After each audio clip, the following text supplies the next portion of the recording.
ప్రార్థన చేయండి. ఓం గురుర్బ్రహ్మ గురుర్విష్ణు గురుర్దేవో మహేశ్వర గురు సాక్షాత్ పరబ్రహ్మ తస్మై శ్రీ గురవే నమః. గురవే సర్వలోకానాం భిషజే భవరోగిణాం నిధయే సర్వ విద్యానాం శ్రీ దక్షిణామూర్తయే నమః. బృహద్వాసిష్ట సిద్ధాంతం పూర్ణబోధోపదేశిక వెంకటేశ్వర యోగీంద్రం సద్గురుభ్యో నమో నమః. ఆత్మానాత్మ అతీతమనిశం కేవలాత్మోపదేశిక వేముల రామయాజ యోగీంద్రం సద్గురుభ్యో నమో నమః. క్షరాక్షరమతీతం చాచల పూర్ణోపదేశిక పూర్ణానంద పుల్లయాయ సద్గురుభ్యో నమో నమః. అస్మద్గురు సమారంభం కృష్ణ సాందీప మధ్యమాం ఓంకారపీఠ పర్యంతం వందే గురు పరంపరం. జయ గురుదేవ్.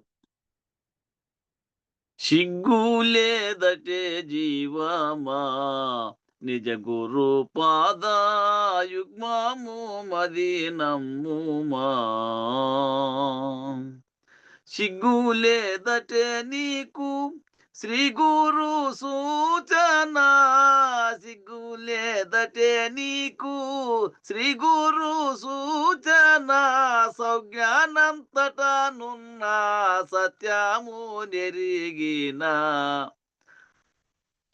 స్వర్గ నరకపు చావు పుట్టులు నిగ్గనేరని వనుచు సద్గురు వాజ్ఞ చేతను తెలిసి విడువకాకమె బ్రహ్మం బనుటకింతట. సిగ్గులేదటే జీవమా నిజ గురు పాదాయుగ్మము మది నమ్ముమా. మూలమేమియోను లేని ఈ గురు తిరిగే కీలు బొమ్మలు విద్యని. పాలు మాలకాదిని పఠింపుమని స్వామి.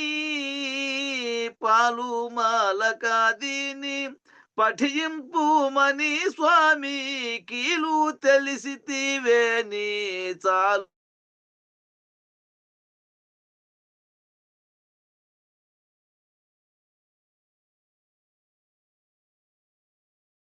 మంచునాజులు చూపిచే వ్రగరిం తీరం తట. సిగ్గులేదటే జీవమా నిజ గురు పాదాయుగ్మము మది నమ్ముమా. కామాదులను పెంచకే భ్రామిక పరా భామలపై మది నుంచకే. ఏమీ లేని సకల ఈ నిర్ణయములన్నీ.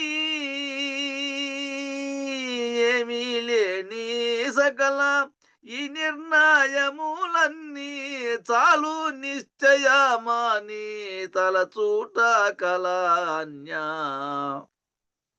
కామిని తురతి జేయు వీర్యము స్ఖలనమై మేల్కొన్న నచ్చట. భామయున్నది దెల్పు మిక ఈ భ్రాంతి వదలక నాశపడుటకు. సిగ్గులేదటే జీవమా నిజ గురు పాదాయుగ్మము మది నమ్ముమా. మాటలు వేయందుకు రూఢిగా రాచా బాట తెలిసినందుకు. కోటి విధములకు ఈ సూటి విడువకు మూయే. కోటి విధములకు ఈ సూటి విడువకు మోయే. చెటు జందదు నీకు చింతలాడంగును. మేటియవు శ్రీ ఏలు చూరి కోటి లింగయ జేరిమిక పరిపాటు చేనుండేటి మనుజుల పలుకరించెదవెందుకు. చీ సిగ్గులేదటే జీవమా నిజ గురు పాదాయుగ్మము మది నమ్ముమా. జై శ్రీ సద్గురు ప్రభు మహారాజుకు, జై పూర్ణానంద పుల్లయార్యులకు, జై విష్ణు ఆనంద కృష్ణమూర్త్యార్యులకు, జై అనంతకోటి భక్త మండలికి జై. జై గురుదేవ. జై గురు. అందరికీ జై గురు. గురు పరంపరంకు జై.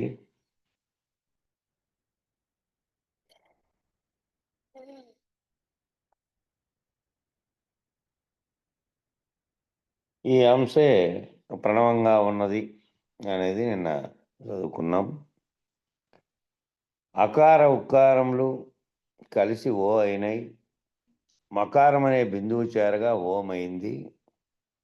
ఈ ఓంకారమే ప్రణవము. అకార మకారములు రెండును బ్రహ్మ సంబంధమైనవి. ఉకారమేమో తెలుపు, ఎరుపు, నలుపు వర్ణములు అనేటువంటి 3 గుణాలతో కలిసి ఉన్నటువంటి ప్రకృతి సంబంధమైనవి. కాబట్టి బ్రహ్మము కేవలం త్రిగుణరహితం. కేవల బ్రహ్మముగా ఉన్నదేమో త్రిగుణరహితం.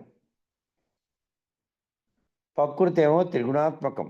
ప్రకృతి త్రిగుణాత్మకం. ఈ రెండు కలిసే, ఈ రెండింటి సంబంధం కారణంగా బ్రహ్మం సగుణముగా పిలువబడినాడు.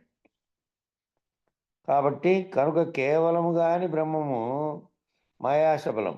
మాయ శబలించడం చేత, మాయ అనే ప్రకృతి కలవడం చేత, మాయచే కప్పబడినటువంటి బ్రహ్మం, సృష్టికి కారణమైనటువంటి మాయాశబలిత బ్రహ్మం ఇది. కేవల బ్రహ్మంగా ఉన్నదేమో త్రిగుణాతీతంగా ఉంది. గుణాలతో కూడినటువంటి బ్రహ్మము ఏదైతే మాయాశక్తి అనేటువంటి ప్రకృతి కలిసిందో అప్పుడు త్రిగుణాత్మకమైనటువంటి బ్రహ్మంగా మారింది. కనుక కేవలము కాకుండా ఉన్నటువంటి బ్రహ్మమేమో మాయాశబలితం. కనుక మాయాశబలిత బ్రహ్మమును ప్రకృతిను కలిసి ప్రకృతి ద్వయమైంది. ప్రకృతి ద్వయము, ప్రకృతి ద్వయదోషరహితము అంటే ప్రకృతితో అంటకుండా ఉన్నటువంటి పదం అది. మనకు అనేక చోట్ల వచ్చింది. కాబట్టి ప్రకృతి కేవలం కాని బ్రహ్మం మాయాశబలం అయితే, మాయాశబలిత బ్రహ్మమును ప్రకృతిను కలిసి ప్రకృతి ద్వయమైంది. శుద్ధ బ్రహ్మమందు త్రిగుణములు దోషమే గనుక శుద్ధ బ్రహ్మంగా ఉన్న దాంట్లోనేమో త్రిగుణములు దోషంగా ఉన్నాయి. కనుక ప్రణవం అనగా ప్రకృతి ద్వయదోషం. ఏ ఓంకారం చేతనైతే సృష్టికి కారణమైన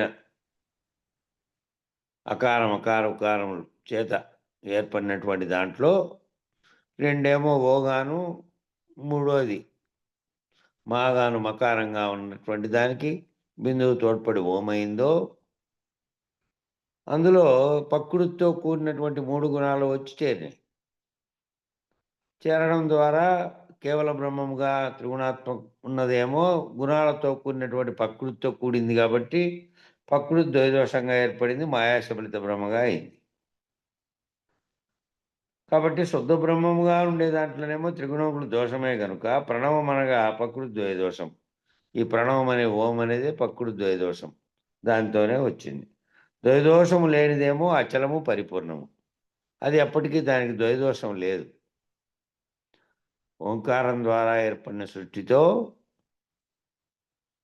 నిర్గుణ బ్రహ్మముగా ఉన్నటువంటిది సంకల్పించి తోచిన తర్వాత ఓంకారం అనేది ఏర్పడిన దాంట్లో మకారం అనే దాంట్లో 3 గుణాలు కలిసి మాయాశబలిత బ్రహ్మగా మారినందువల్ల ఓంకారం అనేది కూడా ప్రకృతి ద్వయదోషమే. కాబట్టి అచలము, పరిపూర్ణం అనే దాంట్లో ద్వయదోషములు అనేటివే లేవు. ప్రకృతి ద్వయదోషం అంటే ఇదే ఇప్పుడు చెప్పారు కదా. ప్రకృతి ద్వయదోషం అంటే ఏ ప్రకృతి అయితే 3 గుణాలతో కూడింది పోయి కలిసిందో నిర్గుణ బ్రహ్మంలో, ఆ రెండు కలిసినాయి. కాబట్టి ఒకటేమో జగత్ ఉత్పత్తి కావడానికి కారణమైనటువంటి బ్రహ్మముగా ఉంటే, ఆ బ్రహ్మను శబలితం చేయబడినటువంటి మాయతో కూడినటువంటి మాయా శబలిత బ్రహ్మంగా మార్చిండేది ఏంటంటే త్రిగుణాత్మకమైనటువంటి ప్రకృతి. అదే దేహాత్మలతో కూడుకున్న వాటిని ఇదంతా ఇదంతా కలిసినందువల్ల గుణాలు ఏర్పడినాయి. గుణాలు ఏర్పడిండే దానితో తాదాత్మ్యం చెందినట్టు అయింది. శుద్ధ బ్రహ్మముగా ఉన్నది.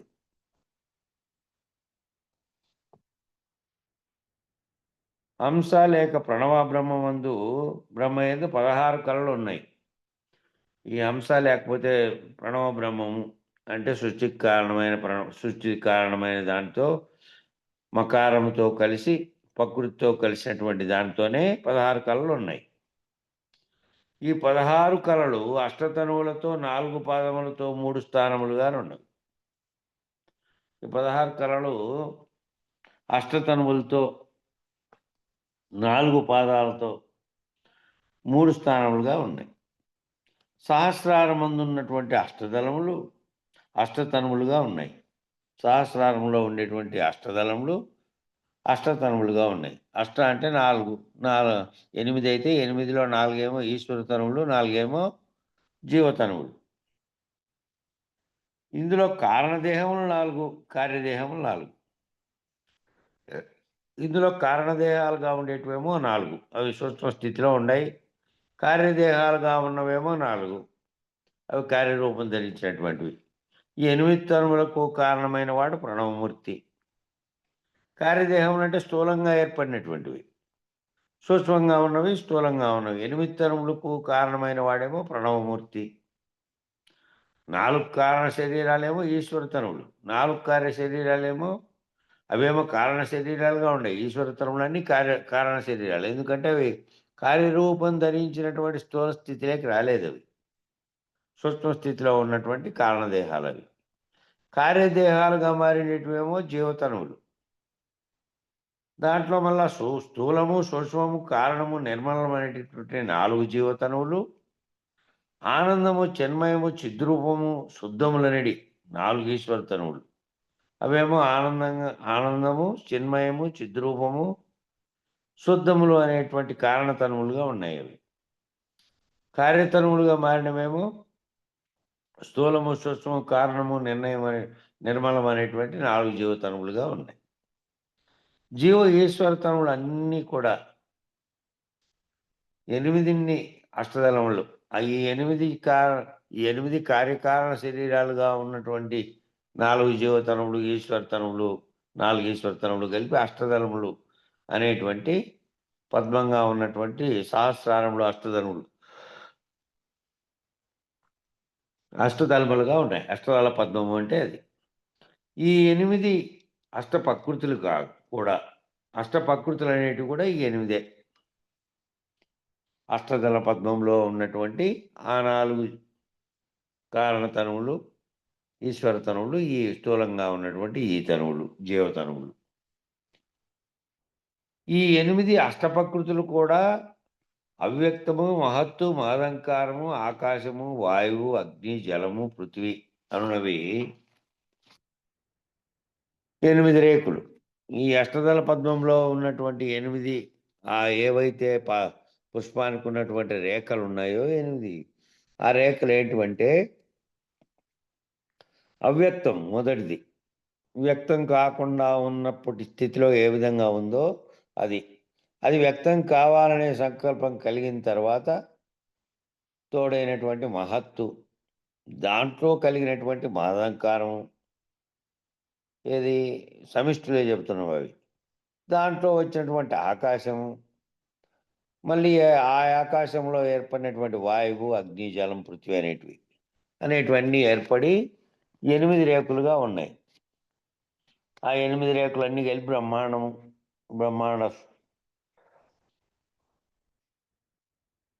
బ్రహ్మాండానికి గుర్తులుగా ఉన్నాయి. అందులో పృథివీ, జలము, అగ్ని, వాయువు అనునవేమో జీవతనువులు. జీవతనువులుగా ఉన్నవేమో పృథ్వీ, జలము, అగ్ని, వాయువు 4. ఇక ఆకాశము, మహదంకారము, మహత్తు, అవ్యక్తం అనేవేమో ఈశ్వర తనువులు.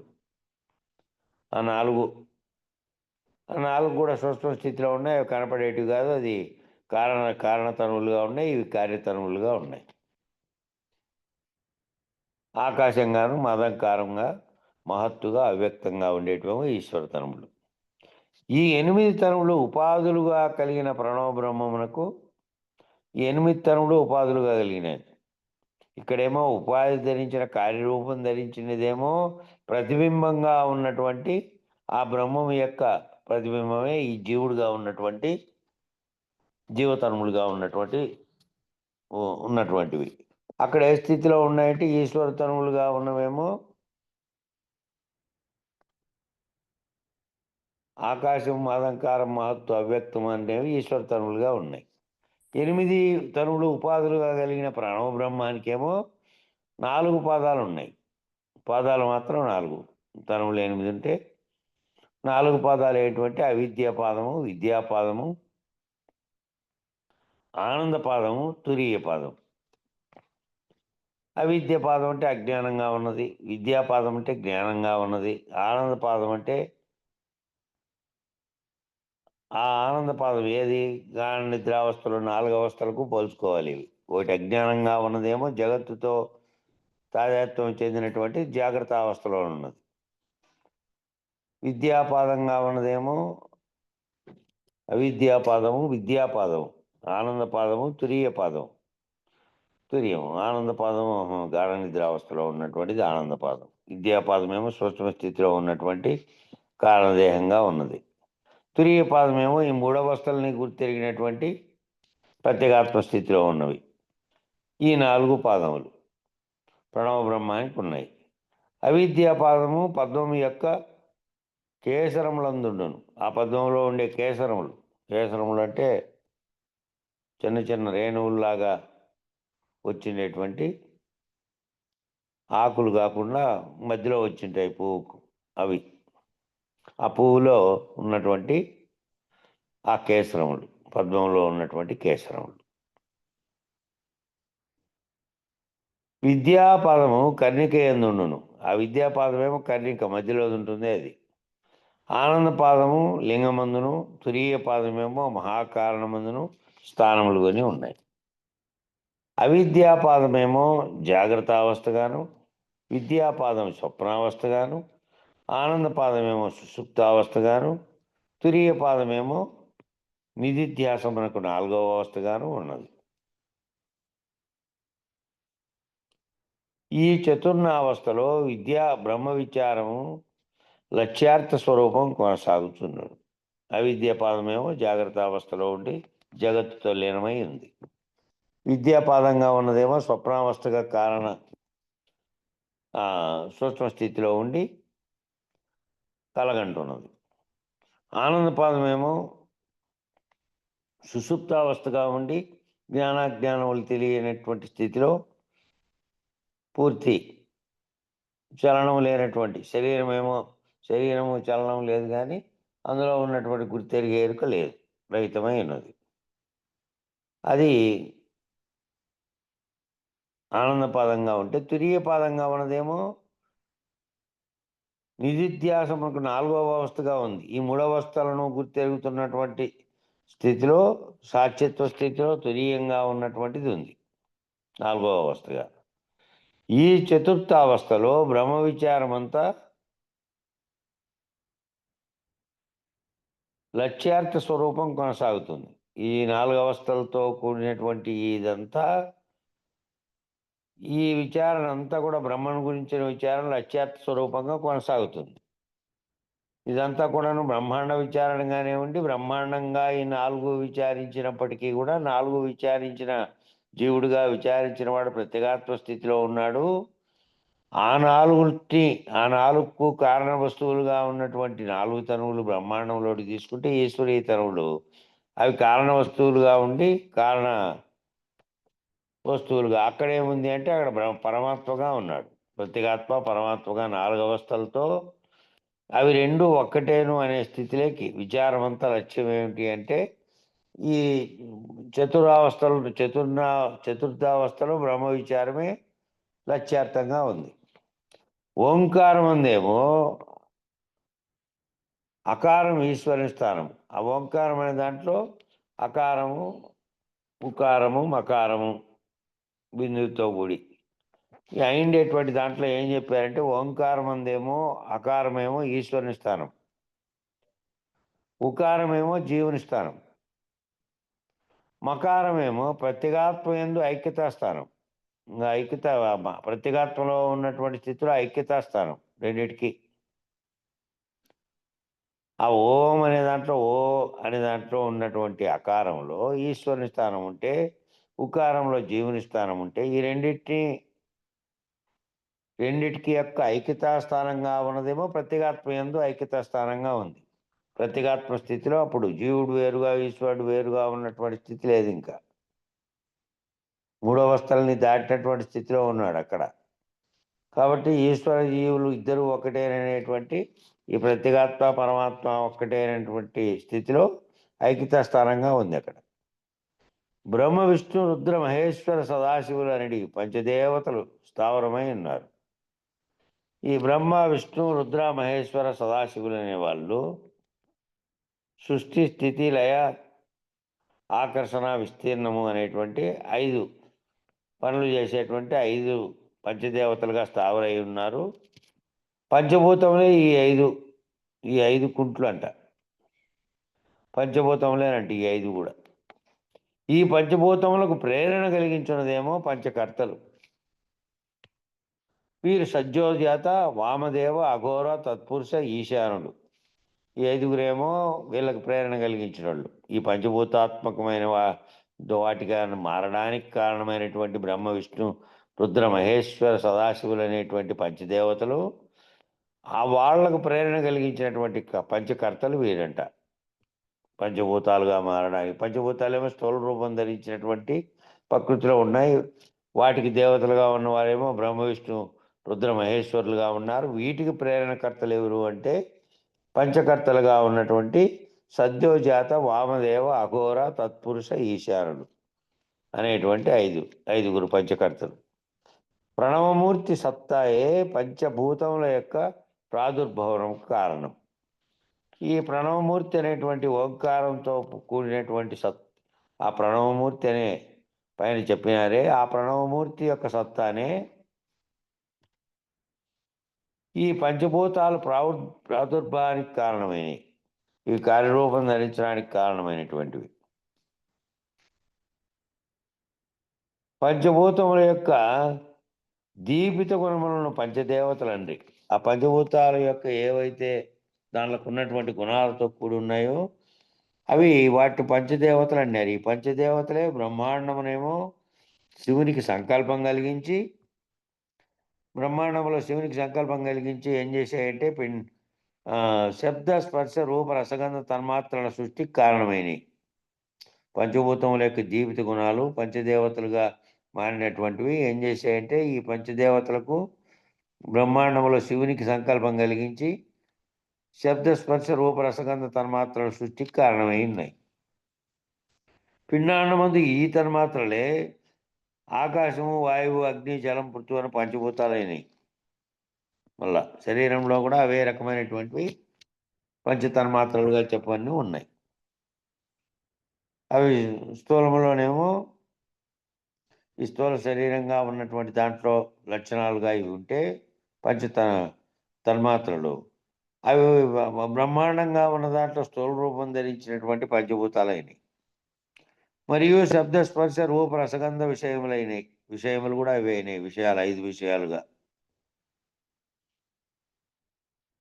అందువల్ల పంచదేవతలు బ్రహ్మాండ పిండాండమునకు అధిదేవతలుగా పిలువబడుతున్నారు. అందువల్ల పంచదేవతలు అనేవాళ్ళు బ్రహ్మాండము పిండాండాలకు రెండింటికి అధిదేవతలుగా పిలువబడుతున్నారు.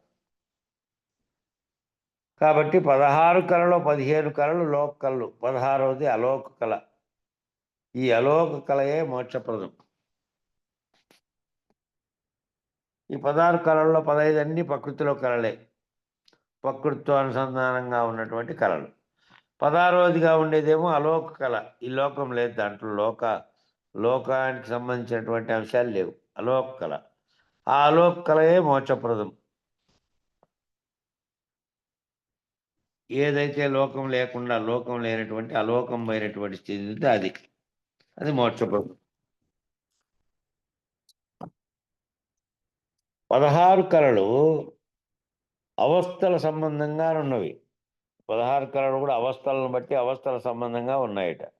అవి ఎట్లున్నాయనేది ఇక్కడ వివరిస్తున్నాడు. జాగ్రత్తలో జాగ్రత్త, జాగ్రత్తలో స్వప్నము, జాగ్రత్తలో సుషుప్తి, జాగ్రత్తలో తురియము, స్వప్నంలో జాగ్రత్త, స్వప్నంలో స్వప్నము, స్వప్నంలో సుషుప్తి, స్వప్నంలో తురియము. మళ్ళీ సుషుప్తిలో జాగ్రత్త, సుషుప్తిలో స్వప్నము, సుషుప్తిలో సుషుప్తి, సుషుప్తిలో తురియం. తురియంలో జాగ్రత్త, తురియంలో స్వప్నము, తురియంలో సుషుప్తి, తురియంలో తురియం అని 16 అవస్థలుగా ఈ కళలు ఉన్నాయి. ఇటీవల దీనికి సంబంధించిన దాంట్లో వస్తే దానిలో రెండింటిని మన గ్రూప్లో పెట్టారు. మరి ఎంతమంది చూశారో తెలియదు. వెంకటదాస్ ఒకటి పెట్టాడు, సంజీవన్నయ్య ఒకటి పెట్టాడు. ఈ 16 కళలకు 16 అవస్థలుగా 4 అవస్థలు 4 4ల 4 4 16. ఆ 4 4లు ఏమిటి అనేటివి వివరంగా ఇచ్చినటువంటివి అప్పుడే 15 రోజుల క్రితం దీంట్లో పెట్టారు. మరి ఎంతమంది చూశారో తెలియదు. మీరు మళ్ళా ఫోన్ పుట్టుకొని ఆ గ్రూప్లోకి పోయి ఆ గ్రూప్ ఓపెన్ చేసి ఏం పెట్టారని చూస్తే కదా, ఎవరో ఒకరిద్దరు చూస్తాను, మిగిలిన వాళ్ళు చూడట్లే. చూస్తే ఇవన్నీ కూడా అక్కడ వివరంగా దాంట్లో వచ్చినాయి. ఈ తుర్యంలో తుర్యమే అలోక కళ. మిగిలిన 15 కళలు కూడా ప్రపంచ కళలు, ప్రపంచమును చూపును. ప్రత్యేగాత్మగా ఉన్నటువంటి సంబంధమైనటువంటి అలోక కళేమో పరబ్రహ్మానురూప అనుభవ రూపాన్ని అందిస్తుంది. ఇది 16వ కళ అయినటువంటి అలోక కళ, లోకానికి సంబంధం కానిది, పరబ్రహ్మానుభవ రూపంగా ఉన్నటువంటిది. అక్కడ ఏందది అంటే ఈ 3 అవస్థలని గుర్తెరిగినటువంటి స్థితిలో సాక్షిత్వంగా ఉన్నటువంటి స్థూలం కానటువంటిది అది. ప్రత్యేగాత్మ ఇక్కడ, పరమాత్మ అక్కడ. పరమాంతకం ఉన్నది ఇక్కడ ప్రత్యేగాత్మగా ఉంటుంది. కేసులు సేమ్ అదే భాగవతంలో చెప్పిన లోకములు లోకేశులు లోకస్తులు తెగిన తుది అలోకంబగు. అలోకం అంటే ఆయలోకం. చీకటి కావాలి, చీకటి కావాలంది. చీకటి కావాలి, ఇంకేమీ జగత్తు లేదు అక్కడ. కాబట్టి దేహములు 16 కళల సంబంధమైన ప్రపంచమును చూపును. దేహాలు అనేటివి 15 కళలు అయినటువంటి ప్రపంచాన్ని చూపితే 16వ కళ అయినటువంటి సశిష్యుడు తురియమగు 16వదైన అలోక కళ సంబంధి అయి ఉన్నటికి అభ్యాసం చేయుచును. శిష్యుడు అయినటువంటి సశిష్యుడు ఏమిటి చేస్తున్నాడు? ఈ 15 కళలు దాటిన తర్వాత తురియమైనటువంటి 16వ కళగా ఉన్నటువంటిది ఏది ఉందో జగత్తుకు సంబంధం లేనిది, దానికోసం అభ్యాసం చేస్తూ ఉంటాడట. తాను ఆ స్థితిలో ఉండి, ఈ తురియ స్థితిలో ఉండి ఈ జగత్తును మరచి ఉన్నటువంటి స్థితిని. ప్రణవమునందు నమశివాయ అనే పంచాక్షరాలు ఉన్నాయి. ప్రణవంలో ఉండేటువంటి ఓంకారంలో కూడా నమశివాయ అనేటువంటి పంచాక్షరాలు ఉన్నాయి. చూడగా అది పంచాక్షరి మంత్రము. ఈ మంత్రం యజుర్వేదమందుగా నమక మంత్రంగా ఉన్నది. వీరశైవ భాష్యంలో దీనిని శివగాయత్రి అందరు. వీరశైవం అనేది ఒక మతం. అది నిజానికి అంతకంటే ముందు ఏం లేదు, కానీ ప్రత్యేక మతంగా తీర్చిదిద్దబడింది అంటే 6-7 శతాబ్దాల్లో అది తీర్చిదిద్దబడింది. 750-800 సంవత్సరాల మధ్య. 900 నాటికి ప్రత్యేక రాజ్యాలుగా, వీరశైవ రాజ్యాలుగా అటు కర్ణాటకలో, ఈ దక్షిణాది ముఖ్యంగా ఉత్తరాది ఈ రకమైనటువంటి గొడవ ఏంది లేదు. ఎక్కువ భాగం దక్షిణాదిలో శైవము వైష్ణవం అనే ప్రత్యేక రూపుదిద్దుకొని వాళ్ళు ఈ రెండింటిని పాటించి రాజులు వాళ్ళ పక్కకు దిగి ఈ కల్పించినటువంటి గురువుల చేత యుద్ధాలు కూడా చేసుకునే స్థితికి వచ్చాయి. నిజానికి ఉత్తర భారతంలో అదంతా ఏమీ లేదు. వాళ్ళు ఎక్కువగా నమ్మింది, వాళ్ళు ఎక్కువగా రాముడు వైష్ణవము దీన్నే నమ్మారు. ప్రత్యేకించి దీని దక్షిణాదిలో విభేదాలకు కారణమైనటువంటిది. ఉత్తరాదిలో అటువంటిది ఏమీ లేదు. ఈ వీరశైవము అనేది వీళ్ళు ఏం చేశారంటే వీరశైవ భాష్యంలో దీనిని శివగాయత్రిగా పిలిచారట, నమశివాయను. పంచముఖుడైనటువంటి రుద్రుని యొక్క 5 ముఖముల నుండి ఈ 5 లక్షణములు పుట్టినవి. ఈ వీరశైవం ఆధారంగానే మొట్టమొదట క్రీస్తు శకం 950లో ఈయన మన ఏ పేరంటే బసవ పురాణం రాశాడు. పాల్కురికి సోమనాథుడు అనే ఆయన బసవ పురాణం అనేది రాశాడు 950లో. అది ఆ వీరశైవ భాగంలో దీని శివగాయత్రి అంటారు. పంచముఖుడు అయినటువంటి రుద్రుని యొక్క 5 ముఖముల నుండి ఈ 5 అక్షరాలు పుట్టాయట. ఈ 5 అక్షరాలు రుద్రుని యొక్క 5 ముఖముల నుండి నమ శివాయ అనేటివి, నా మా శివాయ అనేటువంటి ఈ 5 అక్షరాలు పుట్టాయి. ఈ పంచాక్షరియే సర్వాధారము, పాప సంహారము, ప్రమద ఋషులందు మోక్షప్రదముగా ఉన్నది. పంచకర్తలకు, పంచకృత్యములకు, పంచశక్తులకు, ప్రపంచమునకు ఆదిగా గల పంచగోత్రములకు, పంచసూత్రములకు, పంచ ప్రాణములకు ఈ పంచాక్షరి మంత్రం ఆధారమై ఉన్నదట. ఈ పంచాక్షరి మంత్రమే 5 అక్షరాలుగాను ఈ 5 రకాలుగా విభజించబడి చెప్పారు. ఈ పంచాక్షరియే సర్వాధారంగా ఉన్నది. 5 అక్షరాలుగాను ఉన్నటువంటి నమశివాయ పాప సంహారమైనటువంటిది, ప్రమద ఋషులందు మోక్షప్రదంగా ఉన్నది. ఈ పంచకర్తలుగా పైన ఇప్పుడు పంచకర్తలు చెప్పారే,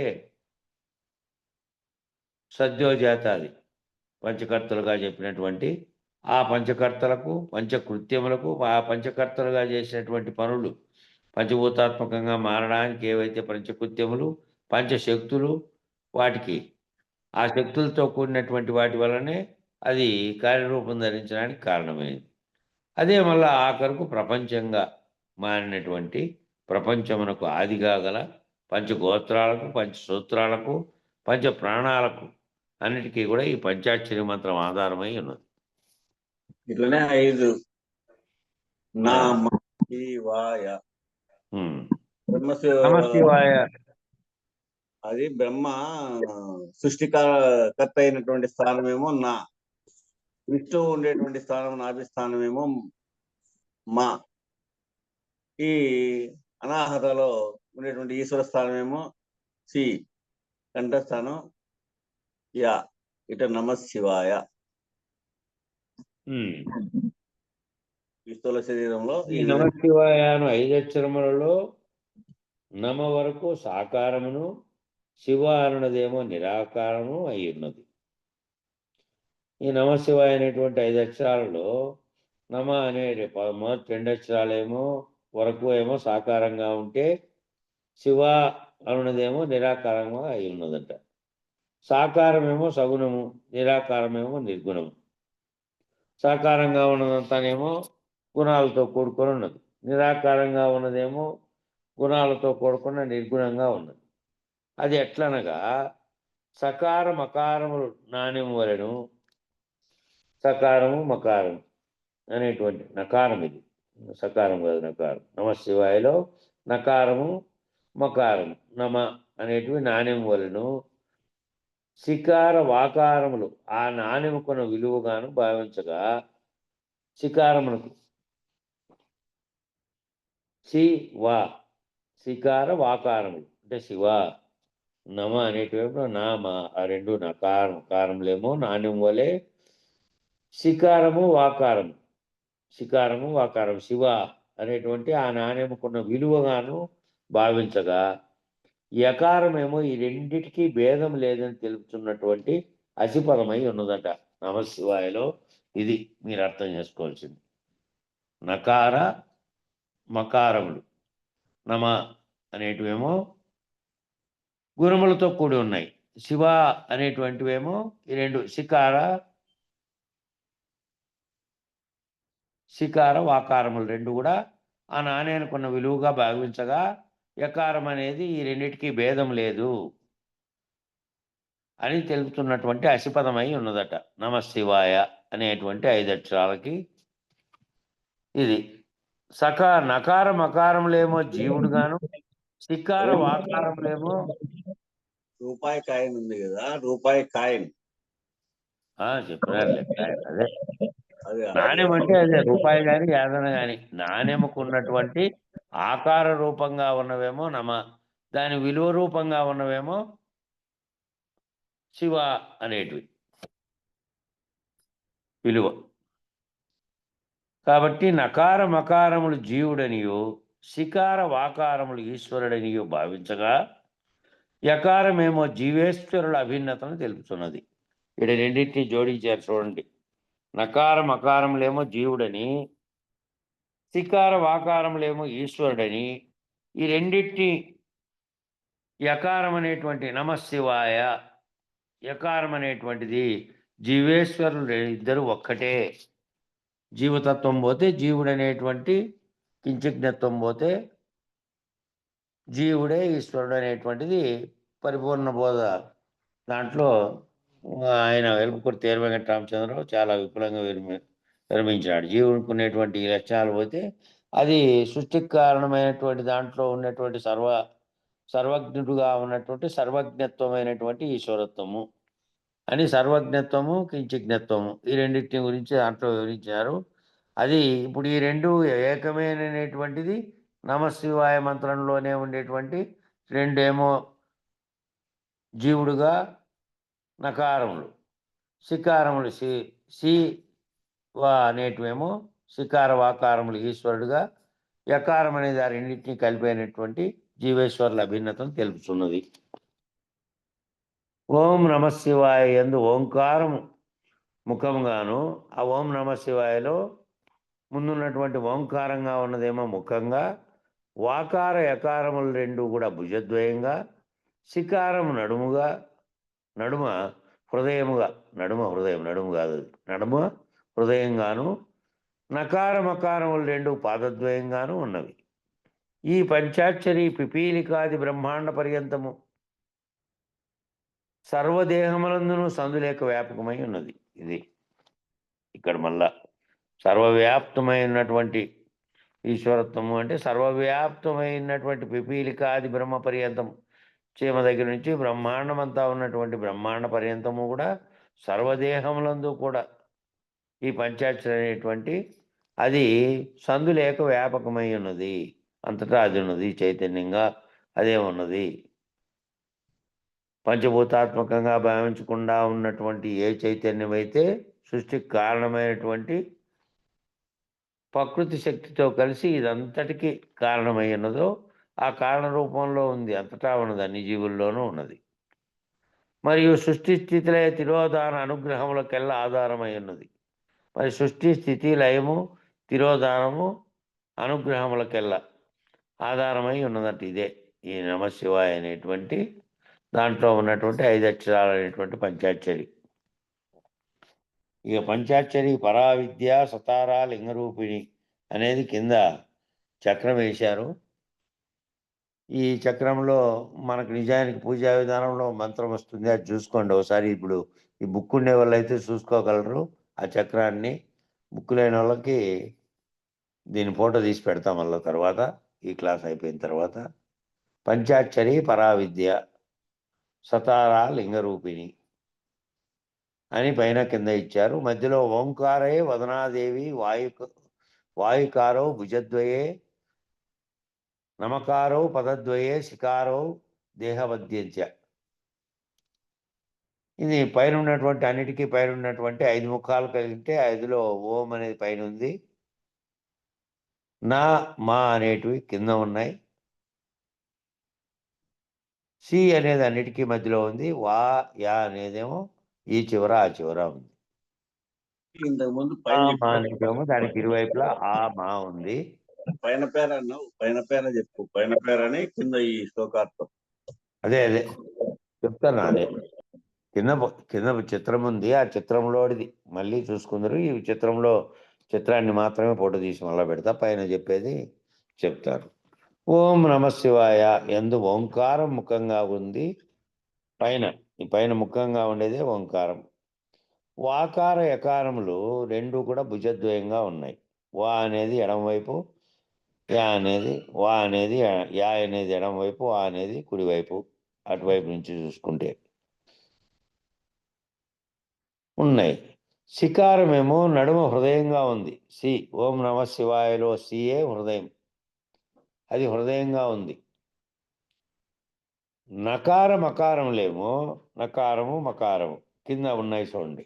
నకారం మకారములు రెండు కూడా పాదద్వయంగా ఉన్నాయి, రెండు పాదాలు, రెండు కాళ్ళు. ఈ పంచాక్షరి ఈ పంచాక్షరి అయినటువంటి ఇది 5 అక్షరాలతో కూడినటువంటి ఓం నమ శివాయ అనేది పిపీలికాది బ్రహ్మాండ పర్యంతము. పిపీలికం అంటే చీమ దగ్గర నుంచి బ్రహ్మాండం అంతటా సర్వదేహములందును, అన్ని దేహాల్లో. ఇక్కడ మళ్ళా ఒక బ్యాక్టీరియాను కూడా విడిచిపెట్టడానికి వీల్లేదు. అన్నిటికంటే సూక్ష్మమైనది, అన్నిటికంటే గొప్పదైనది, అన్ని రకాల దేహాల్లో బ్రహ్మాండం అంతా కూడా ఈ ఓం నమ శివాయ అనేటువంటి పంచాక్షరి తోనే కూడి ఉంది. ఈ అందులేక ఎక్కడా సర్వదేహములందు సందులేక వ్యాపకమై ఉన్నది. ఇదే సృష్టి స్థితి లయ తిరోధాన అనుగ్రహములకు కూడా ఆధారమై ఉన్నది అనేది పైన చెప్పినటువంటిది. దాని కింద ఉన్నటువంటిది ఈ చక్రము. మళ్ళీ దీంట్లో పెడతాము ఆ చక్రము. దాన్ని మళ్ళీ చూసుకోండి. పైన పెద్ద అక్షరాలు, కింద ఉండే పెద్ద అక్షరాలు అన్నీ కూడా ఒక శ్లోకం అది మొత్తం అంతా. ఎట్లా అంటే పంచాక్షరి పరావిద్య ఓంకారే వదనాదేవి వాయుకారో భుజద్వయే నమకారో పదద్వయే శిఖారౌ దేహ మధ్యంచ సతార లింగ రూపిణి. పూజా విధానం ఉంది ఇదంతా. పూజా విధానంలో ఉంది ఆ శ్లోకం చదివేది తప్పు చదువుతూ ఉండాలి. చదివేది కింది మీదకి పైకి అయింది కానీ అవును. దాంట్లో ఉంది మన పూజా విధానంలో. ఓంకారో వదనాది అనింది దాంట్లో. సరే, 16 కళలకు ఊర్ధ్వ అధో మార్గములు 2 ఉన్నాయి. 16 కళలకు ఊర్ధ్వ మార్గము, అధో మార్గం అంట. ఊర్ధ్వ మార్గం అంటే పైకి, అధో మార్గం అంటే కిందికి. ఊర్ధ్వముఖంగా సంచరించినప్పుడేమో జ్ఞాన కళలు. పైకంతా పైకి పోతే అవన్నీ జ్ఞాన కళలు ఊర్ధ్వముఖంగా సంచరించినప్పుడు. అధోముఖంగా సంచరించారంటే కిందికి, జగత్తులే కిందికి వస్తే అజ్ఞాన కళలు అవన్నీ. 16వ కళ అయినటువంటి తుర్యమేమో ప్రత్యేగాత్మక స్థానం. ఈ 16 కళల్లోనేమో ఊర్ధ్వముఖంగా ఏవేవైతే ఉన్నాయో అవన్నీ జ్ఞాన కళలు, జ్ఞానానికి సంబంధించినవి.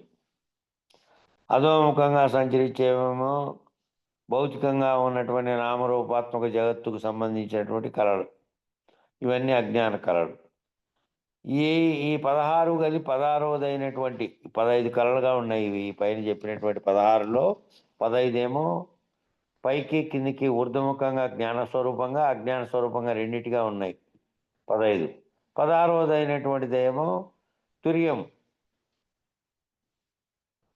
జ్ఞానాజ్ఞానములు లేకుండా ఉన్నటువంటిది. ఇది తుర్యంగా ఉన్నది ప్రత్యేగాత్మక స్థానమై ఉన్నది. తాను ప్రత్యేగాత్మ జీవుడే. జీవుని 4వ అవస్థగా ఉన్నటువంటి జాగ్రత్త, స్వప్నము, సుషుప్తి,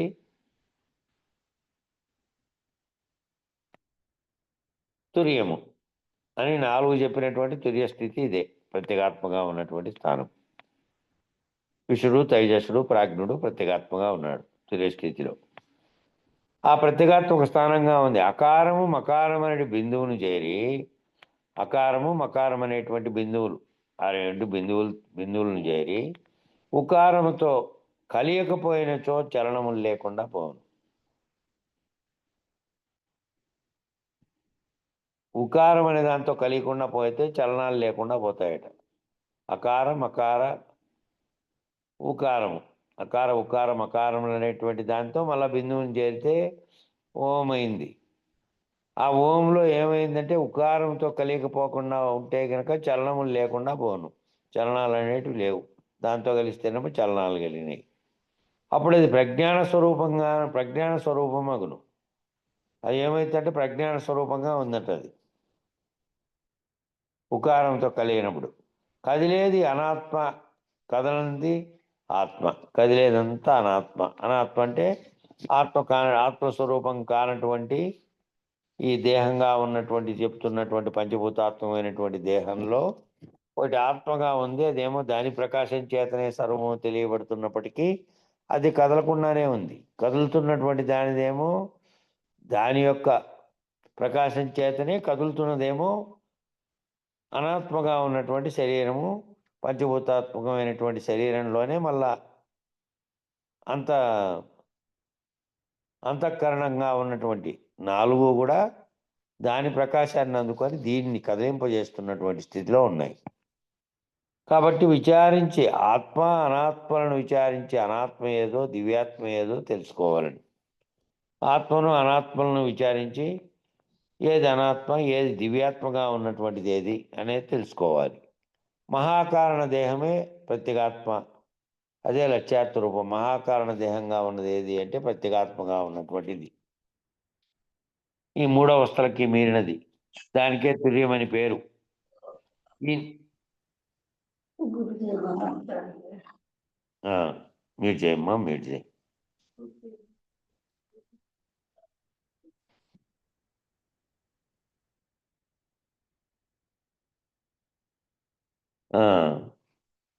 మహాకారణ దేహమే ప్రత్యేగాత్మ, అదే లక్ష్యార్థ రూపం, దానికే తుర్యమని పేరు.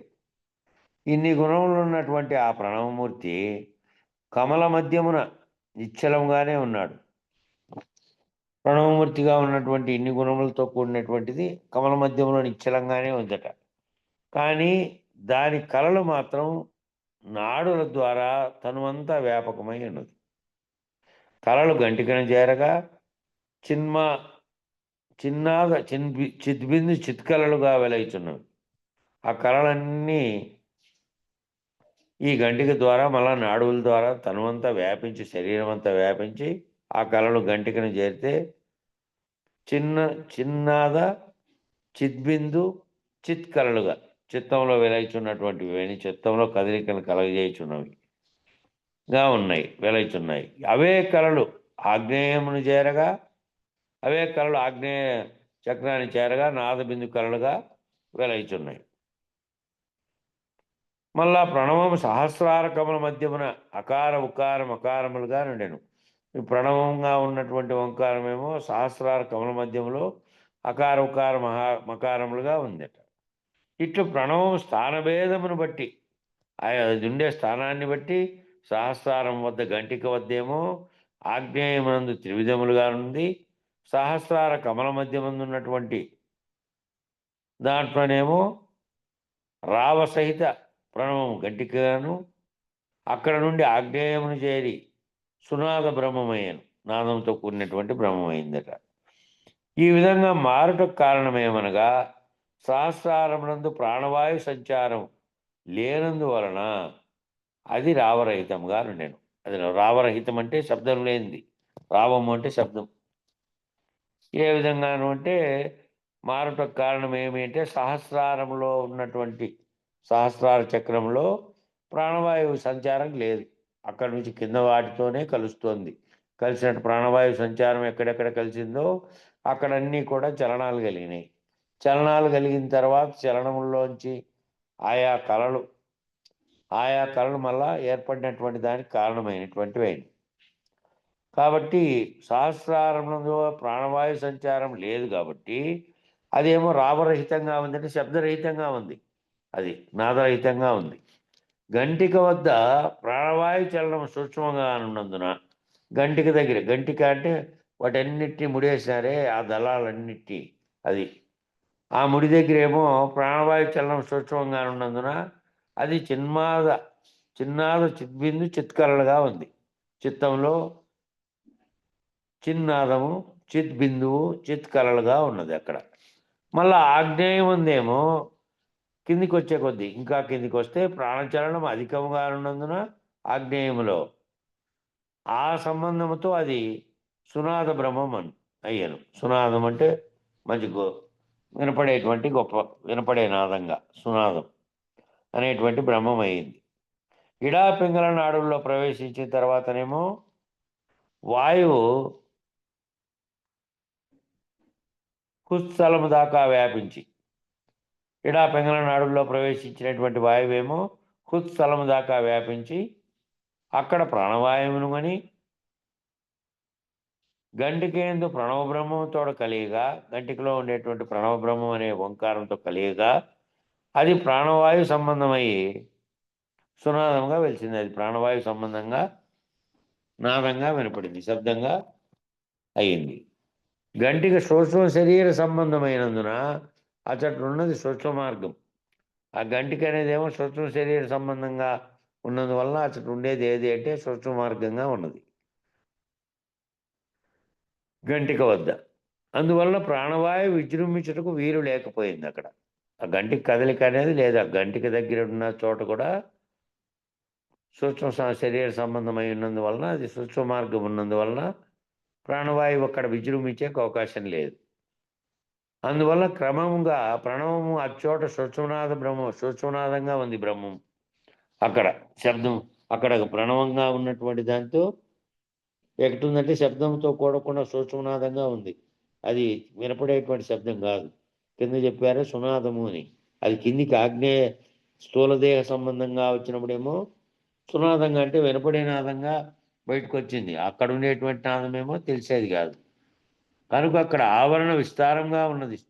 ఆగ్నేయమేమో స్థూలదేహంగా సంబంధం కాబట్టి ఇక్కడ ఆవరణ విస్తారంగా ఉంది కాబట్టి అందువలన ప్రాణవాయువు ఇక్కడ విజృంభించే అవకాశం ఏర్పడింది. కనుక స్థూలనాద బ్రహ్మమై స్థూలనాద బిందువు కలలైనవి. స్థూలనాద బ్రహ్మముగా మారింది. స్థూలనాదము అంటే స్థూలనాదం అంటూ వినపడేటువంటి శబ్దంతో కూడినటువంటి వచ్చినాయి. ఆ బిందు కలలైనవి, స్థూలనాద బిందువుతో కూడినటువంటి కలలైనవి. ప్రాణవాయువు మలిన ప్రకృతి సంబంధం. ప్రాణవాయువు అనేదేమో మలిన ప్రకృతి సంబంధం. మలిన ప్రకృతి కమల మధ్యమున గల బ్రహ్మస్థానంలో ప్రాణవాయువు లేదు కనుక మలిన ప్రకృతికి సంబంధం లేదు. కమల మధ్యంలో ఉండేటువంటి బ్రహ్మస్థానంలో దానికి అక్కడ ప్రాణవాయువు చలనం లేదు కాబట్టి మలిన ప్రకృతికి సంబంధించిన స్థానం లేదు అక్కడ. అందువలన అక్కడ ప్రణవ బ్రహ్మమేమో నిశ్చలంగా శుద్ధంగా ఉంది. ఆ ప్రణవ బ్రహ్మం అనేదేమో నిశ్చలంగాను శుద్ధంగాను ఉంది. అక్కడ కదలికలు లేవు. కదలిక కారణమైనటువంటి ప్రాణవాయువేమో ఆగ్నేయ స్థానంలో ఉన్నటువంటి దాంట్లోనే అది వ్యాప్తి చెందే కారణంగా ఉన్నది. కాబట్టి అక్కడ ఉన్నటువంటి ప్రాణవాయువేమో కమల మధ్యంలో ఉండేటువంటి ప్రాణవాయువు బ్రహ్మస్థానంలో అక్కడ ప్రాణవాయువే లేదు కాబట్టి మలినం చెందలేదు. ప్రకృతితో మలినం చెందలేదు. జీవుడు అనేది ఇంకా దానికంటే కిందికే ఉంది. అందువలన ప్రణవ బ్రహ్మం నిశ్చలంగా శుద్ధంగా ఉంది. సగుణ బ్రహ్మం సునాద బ్రహ్మం కనుక, సగుణ బ్రహ్మం అంటే 3 గుణాలతో కూడినటువంటి బ్రహ్మము. సునాద బ్రహ్మం అంటే శబ్దముతో కూడినటువంటి బ్రహ్మం కాబట్టి ఆ బ్రహ్మమునకు వేణునాద వినోదుడని పేరు. ఈ బ్రహ్మం ఏ బ్రహ్మము? శబ్దముతో కూడినటువంటి బ్రహ్మముకు సగుణంగా ఉన్నటువంటి 3 గుణాలతో కూడినటువంటి బ్రహ్మము. ఆ బ్రహ్మానికే వేణునాద వినోదుడు, వేణునాదాన్ని వింటున్నటువంటి వినోదుడు అని పేరు. ఈ సగుణ బ్రహ్మమును తమ దేహంలోని ఎవరెరిగి ఆనాద బ్రహ్మములో ఐక్యత చెందెదరో వారు ముక్తులు. ఈ సగుణ బ్రహ్మాన్ని ఎవరైతే తమ దేహంలో ఎవరైతే ఎరిగి ఆ నాద బ్రహ్మంలో ఐక్యం చెంది ఉంటారో వారు ముక్తులట. సూక్ష్మమైనటువంటి అందరము గల సుషుమ్నయే పిల్లన గ్రోవి వలె నాదమును పుట్టించుతుండగా, సూక్ష్మమైనటువంటి రంధ్రం కలిగినటువంటి సుషుమ్న నాడే ఈ పిల్లన గ్రోవి వలె, ఆ పిల్లన గ్రోవికి అని రంధ్రాలు ఉంటాయి చూడండి, అట్లా పిల్లన గ్రోవి వలె నాదాన్ని శబ్దాన్ని పుట్టించుతుండగా ఆ సగుణ బ్రహ్మము దానిని ఆస్వాదించి ఆనందిస్తున్నాడట. ఆ గుణాలతో కూడినటువంటి బ్రహ్మం ఈ సుషుమ్న నాటి నుంచి పుడుతున్నటువంటి నాదాన్ని విని ఆస్వాదించి ఆనందిస్తున్నాడు కనుక ఆ బ్రహ్మమును వేణునాద వినోదులు అంటున్నారట. ఆ సగుణ బ్రహ్మంగా ఉండి ఎవరైతే సుషుమ్న నుంచి పుట్టినటువంటి శబ్దంతో కూడినటువంటి వేణునాదాన్ని వింటున్నటువంటి వాడు. కొండ మీదికి పోయే మార్గంలో అంతర్వేది ఉన్నది. కొండ మీదికి పోయే మార్గం అంటే పైకి, తలలో పైకి పోయే మార్గంలో అంతర్వేది అనేది ఉందంట. అది వేణునాద వినోదుని యొక్క స్థానం అంతర్వేది. అంతర్వేదేమో ఇక్కడ మనకు అంతర్వేది అనే ఊరు కూడా ఉంది. ఎక్కడ అంటే గోదావరి నది ఎక్కడైతే సముద్రంలో కలుస్తుందో ఆ ఊరి పేరు అంతర్వేది. అదే వేణునాథ వినోదుని స్థానం అంట. కొండ మీదకి పోయే మార్గంలో ఉన్నటువంటి అంతర్వేది. వేణునాథ వినోదుడు అనేటువంటి సగుణ బ్రహ్మం అక్కడే ఉన్నాడట. ప్రణవమూర్తి కమల మధ్యమున కారణ ప్రణవంగా ఉన్నదట. ప్రణవమూర్తి అనేటువంటి ఓంకారమూర్తి కమల మధ్యములో కారణ ప్రణవంగా ఉందట. గంటికలో మధ్యలో సూక్ష్మ ప్రణవంగా ఉంటుందట, కారణ ప్రణవంగా. ఆగ్నేయం ఉందేమో స్థూల ప్రణవంగా మారింది. అదే ప్రణవం అనే శబ్దము అంతకుముందు శబ్దానికి కారణం కాదు కాబట్టి అక్కడ గంటిక మధ్యలో ఒక చలనాలకు ఆస్కారం లేనిది కాబట్టి చలనం లేనటువంటి స్థితిలో ఉందట అక్కడ. ఓంకారం అనే ప్రణవము కమల మధ్యంలో గంటికేందు సూక్ష్మ ప్రణవంగా ఉందట. గంటికంటే ఆ అష్టదళ పద్మంలో ఉన్నటువంటి మధ్యలో ఉన్నటువంటి ముడి, అదే ఎక్కడైతే ఆ దళములు పుట్టాయో అక్కడ. ఆగ్నేయ చక్రం అందేమో ఆగ్నేయమందు స్థూల ప్రణవంగా ఉంది. ఆగ్నేయ ప్రణవం అందు స్థూల ప్రణవంగా అంటే శబ్దంతో కూడినటువంటి సునాద బ్రహ్మం అని ఇందాక చెప్పారే, ఆ నాదంతో కూడినటువంటి దాంట్లో స్థూల ప్రణవంగా. స్థూల ప్రణవం అంటే శబ్దంతో కూడి ఓంకారముగా, అంతకుముందు ప్రణవంగా ఉన్నది అంటే శబ్దరహితంగా ఉన్నది శబ్దంగా మారింది. శబ్దంగా మారి ఓంకారంగా మారిన తర్వాత ప్రణవంగా ఉంది ఇక్కడ ఆగ్నేయమందు. ఆగ్నేయమునకే ద్విదళ స్థానమని, ఆగ్నేయ చక్రానికి 2 దళాల స్థానమని, వ్యవహార స్థానమని, ఆగ్నేయ చక్రానికే వ్యవహారం స్థానమని, వ్యవహారం అనేటువంటి చేస్తున్నదంతా. ఇంద్రయోని అని, ఓంకార గుహ అని, సిద్ధయోని అని వ్యవహార భేదముల చేత ఇన్ని పేర్లు ఉన్నాయట. ఆ ఆగ్నేయ ద్విదళ స్థానానికే వ్యవహార స్థానమని, ఇంద్రయోని అని, ఓంకార గుహ అని, సిద్ధయోని అని వ్యవహార భేదం చేత ఇన్ని పేర్లు ఉన్నాయి. కాబట్టి సంకల్ప వికల్పములనేది హం ఛం అను 2 దళములుండుట చేత ఆ స్థానముకు ద్విదళ స్థానం అంది. హం ఛం అనేటువంటి, హం అనేదేమో సంకల్పం, ఛం అనేదేమో వికల్పమట. హం ఛం అనేటువంటి 2 దళాలు ఉండుట చేత ఆ స్థానాన్ని ద్విదళ స్థానం అని పిలిచారట. 2 దళాల స్థానం ఏది? ఆగ్నేయం ఉండేటువంటి ఆగ్నేయ చక్ర స్థానాన్ని. పంచకర్తల చేత ఆగ్నేయముందుండి సర్వేంద్రియముల చేత సర్వపనులను చేయించుట వలన వ్యవహార స్థానం అన్నారట. ఆ పంచకర్తలు అనేటువంటి 5 కర్తలు ఇంతకుముందు చెప్పారే, ఆ 5 కర్తల చేత ఆగ్నేయంలో ఉండి, ఆగ్నేయ చక్రంలో ఉండి సర్వేంద్రియముల చేత అంటే అన్ని ఇంద్రియాల చేత సర్వ పనులను, అన్ని పనులను చేయించేటువంటిది అది కాబట్టి అది వ్యవహార స్థానము అన్నారట. అది బ్రహ్మాది పంచకర్తలు అక్కడ ఉండుట చేత ఆ స్థానాన్నేమో ఇంద్రయోని అన్నారట. బ్రహ్మాది పంచకర్తలని చెప్పినటువంటి 5గురుగా చెప్పినారే, ఆ 5 కర్తలు ఆ స్థానంలో ఉండుట చేత దాన్ని ఇంద్రయోని అన్నారట. సద్యోజాతాది దేవతలైనటువంటి 5 మంది పైన చెప్పిన వాళ్ళు, వాళ్ళ పంచకర్తలు ఆడ ఉన్నందువల్ల వాళ్ళని ఇంద్రయోని అన్నారట. ఎందుకంటే ఇంద్రుడే దేవతలకు అధిపతిగా ఉన్నటువంటి, అధిష్టానంగా ఉన్నటువంటిది కాబట్టి ప్రణవమే అసలు ప్రకాశించుచు, ప్రణవం అనేటువంటి ఓంకారమే అక్కడ ప్రకాశిస్తూ నాదబిందు కళలతో నిండి రేయింబౌళ్ళు ప్రణవదని చునుట వలన ఓంకార గుహ అన్నారు. ఓంకార గుహ అని ఎందుకు అన్నారంటే ప్రణవం అనే శబ్దమే ఈ ఓంకారం అనేది అక్కడ ప్రకాశిస్తుంది. నాదబిందు కళలతో కూడి రేయింబౌళ్ళు ధ్వనిని కల్పిస్తోంది, సృష్టిస్తోంది. అక్కడ గొంతులో నుంచినే వస్తుంది ధ్వని, నాకు అవతల కంటే ముందు ధ్వని ఏర్పడే అవకాశం లేదు. ఈ ఏర్పడడానికి కారణమైనది అక్కడి నుంచి వస్తున్నటువంటి ధ్వని ఘోషించుటకు వలన దాన్ని ఓంకార గుహనిది అన్నారట. సిద్ధాది దేవతలందరూ అక్కడ బాగుగా రమించడం చేత సిద్ధయోని, ఈ 5 పేర్లు 5 రకాలుగా ఎందుకు పిలిచాననేది వివరిస్తున్నాడు. సిద్ధాది దేవతలందరూ అక్కడ నుండి బాగుగా రమించడం చేత సిద్ధయోని అన్నారట.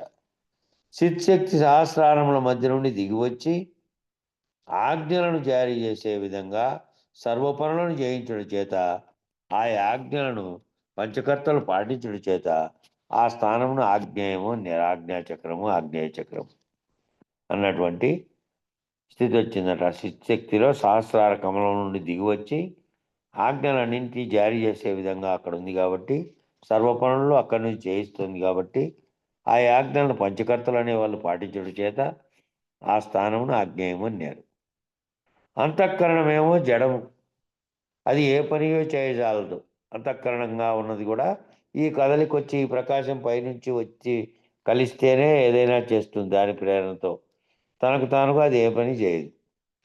అది ఏ పని చేయజాలదు. జ్ఞాన సంబంధ కళ అయినడి ఎరుక దాని యందు చేరగా, జ్ఞాన సంబంధమైనటువంటి కళ అయినటువంటి ఎరుక అనేది దాంట్లోకి వచ్చి చేరితే, అంతఃకరణమందు ప్రతిఫలించిన జీవుడే, ఈ అంతఃకరణంలో ఏ జీవుడైతే ప్రతిఫలించినాడో ఆ ఎరుక అనేది దాంట్లో చేరితే, జ్ఞాన సంబంధమైనటువంటి కళగా ఉన్నటువంటి ఎరుక అనేది దాంట్లో చేరితే, అప్పుడు అంతఃకరణం అనేది పని చేయడమే కాక, అంతఃకరణం యందు ప్రతిఫలించినటువంటి జీవుడు పాపపుణ్యములను చేయొచ్చు.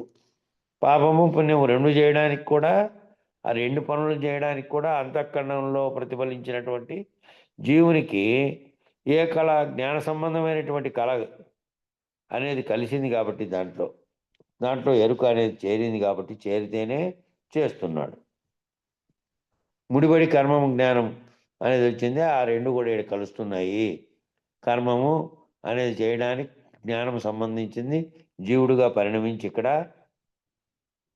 ఎరుక అనేటువంటి కళ దాంట్లో చేరితే, జ్ఞాన సంబంధమైన కళ చేరితే అంతఃకరణలో, అప్పుడు ఈ జీవుడే పాపపుణ్యాలన్నీ చేయొచ్చు. తత్ఫలితములను అనుభవిస్తున్నది కూడా ఈ జీవుడే. అక్కడ నుండి చేస్తున్నటువంటి ఈ చేయడానికి కారణమైనటువంటి ప్రేరణ కలుగుతున్నటువంటి ఎక్కడ కలుగుతుందంటే అంతఃకరణంలో కలుగుతుంది. ప్రాకృతమైనటువంటి మానవ శరీరంలోనే సుఖదుఖములను పొందుతున్నాడు. ప్రకృతితో కూడినటువంటి శరీర సంబంధంగా ఉన్నటువంటి దాంట్లోనే ఈ సుఖదుఖాలన్నీ పొందుతున్నాడు. ఒక్కొక్కప్పుడు సౌఖ్యతనువు లేక యాతనా శరీరంతో స్వర్గ నరకాలను అనుభవిస్తున్నాడు. ఒకప్పుడేమో సౌఖ్యంగా సుఖంగా ఉన్న శరీరము, ఒకప్పుడేమో యాతనలు పడుతున్నటువంటి శరీరము. యాతనలు పడుతున్నదేమో నరకంగాను, సుఖంగా ఉన్నదేమో స్వర్గంగాను భావిస్తున్నాడు. స్వర్గ నరకాలన్నీ వేరే చోట ఎక్కడో కాదు. ఇక్కడ ఏదైతే సౌఖ్యం అనుభవిస్తోందో అది స్వర్గంగా భావిస్తోంది ఈ తరంలోనే. యాతనలతో ఏవైతే యాతనలు పడుతోందో అది నరకం. పూర్వ జన్మార్జితమైన బహుపుణ్య పాపకర్మల పరంపర చేత, పూర్వజన్మల్లో ఆర్జించినటువంటి పుణ్యకర్మలు పాపకర్మల చేత, పరంపర చేత ఆత్మ అనాత్మ విచారణ జ్ఞానం కలుగుతుంది. ఆత్మ ఏది, అనాత్మ ఏది అనేటువంటి విచారణ ఏమో అంతకుముందు చేసినటువంటి అనేకమైనటువంటి పుణ్యము పాపాలు చేసినటువంటి ఆ కర్మలన్నీ పరంపర చేత ఇక్కడ ఆత్మ అనాత్మ విచారణ జ్ఞానం కలుగుతుందట. త్రివేణి సంగమ స్థానము ఏ వాంఛ లేనిది కావున సాధకుడు ఆ స్థానమును చేరి ఆత్మానాత్మ విచారణ చేసి అక్కడ ఈ దళములకు సంబంధించిన కదలికలను గుర్తెరిగి స్థిరము చేయగలడు. ఎవరు? సాధకుడైనటువంటి వాడు విచారణ చేస్తే ఆత్మను అనాత్మను విచారణ చేసి అక్కడ ఉన్నటువంటి ఈ దళాలకు సంబంధించినటువంటి కదలికలను గుర్తెరిగి, ఎక్కడైతే కదలిక లేనటువంటి స్థిరం ఉందో, ఎక్కడ కదలిక లేనటువంటిది కూడా దాంట్లోనే ఉంది. అష్టదళ పద్మంగా చెప్పన్నటువంటి స్థానంలో ఒకటి కదలకుండా ఉన్న స్థానము, కదిలే స్థానం రెండు ఉన్నాయి. ఆ కదిలే స్థానాన్ని, కదలని స్థానాన్ని గుర్తెరిగి ఆ కదలికలను గుర్తెరిగి స్థిరము చేయగలడంట సాధకుడు. అక్కడ వరకు ఆత్మానాత్మ విచారం ద్వారా దాన్ని గుర్తెరిగితే అక్కడ ఆ స్థిర స్థితిలో హంస సత్తా పట్టుబడగా, ఆ స్థిర స్థితిలో హంస సత్తా పట్టుబడితే ఆ సత్తాతో నిధిధ్యాస చెందవలను. ఆ సత్తాతో నిధిధ్యాస అంటే ఈ తెలుసుకున్నదంతా, నిధిగానున్నదంతా అక్కడే, ఇక కిందికి కాదు. అదే మళ్ళా గుర్తు చేయడానికి కారణమవుతుంది. అదే మళ్ళా గాఢ నిద్రలో నువ్వు నిద్రపోయి సర్వం మరిచిన స్థితిలో ఉన్నా కూడా పొద్దునే మెలకు వస్తానే మళ్ళీ నిన్నటిదాకా జరిగినదంతా జ్ఞాపకం, నిధిధ్యాస కలగదు. నిధిధ్యాసగా తన దగ్గర పెట్టుకొని మళ్ళీ రేపు పూర్తి చేయడానికి కారణమవుతుంది. ఇక ఇక్కడి వరకు ఆపుదాం, సమయం దాటిపోయింది. మంగళం చెప్పండి. గురువు శిష్యుడాయే శిష్యుడు గురువాయే గురువు శిష్యుల తందు గురు తొక్కటాయే. గురువు శిష్యుల సందు గురుతూ తానెరిగితే, గురువు శిష్యుల సందు గురుతూ తానెరిగితే, గురుతూ లేకపోయే పరిపూర్ణమాయే. మంగళము మంగళము. శ్రీ పుల్లయార్య మంగళము మంగళము. ఘటము మఠం బాయే మఠము ఘటం బాయే ఘటము మఠముల సందు నటనాయే. ఘటము మఠముల సందు నటనాత నెరిగిటే పటుతారంబుగా బట్ట బయలైపోయే మంగళము మంగళము. పీఠము పాఠము ఆయే పాఠము పీఠము ఆయే పీఠము పాఠము సందు కూటమాయే. పీఠము పాఠము సందు కూటము నెరిగితే మాట మాయా మాయే మౌన స్థితాయే మంగళము మంగళము. బోధా శోధ ఆయే శోధ బోధాయే బోధా శోధల సందు మేధాయే. బోధా శోధల సందు మేధాత జరిగితే వదము లేదాయే నాదాంతమాయే మంగళము మంగళము. ఎరుక మరపు ఆయే మరపు ఎరుకాయే ఎరుక మరపుల సందు ఏకమాయే. ఎరుక మరపుల సందు ఏకము జరిగితే ఎరుక రహితమాయే ఏమీ లేదాయే మంగళము మంగళము. మంత్రము తంత్రము ఆయే తంత్రము మంత్రము ఆయే మంత్రము తంత్రము సందు మహిమాయే. మంత్రము తంత్రము సందు మహిమాత జరిగితే యంత్రము లేదాయే ఎప్పుడు బయలాయే మంగళము మంగళము. యోగి భోగి ఆయే భోగి యోగి ఆయే యోగి భోగిల సందు ఉద్యోగమాయే. యోగి భోగిల సందు ఉద్యోగ మెరిగితే త్యాగము లేదాయే తత్వమైపోయే మంగళము మంగళము. శంక సమ్మతి ఆయే సమ్మతి శంకాయే శంక సమ్మతి సందు అంకితమాయే. శంక సమ్మతి సందు అంకిత మెరిగితే వెంకటేశ్వరుడాయే వేదాంతమాయే మంగళము మంగళము. సద్గురుదేవా మంగళము మంగళము. శ్రీ పుల్లయార్య మంగళము మంగళము. మంగళం గురుదేవాయ మహనీయ గుణాత్మనే సర్వలోక శరణ్యాయ సాధురూపాయ మంగళం.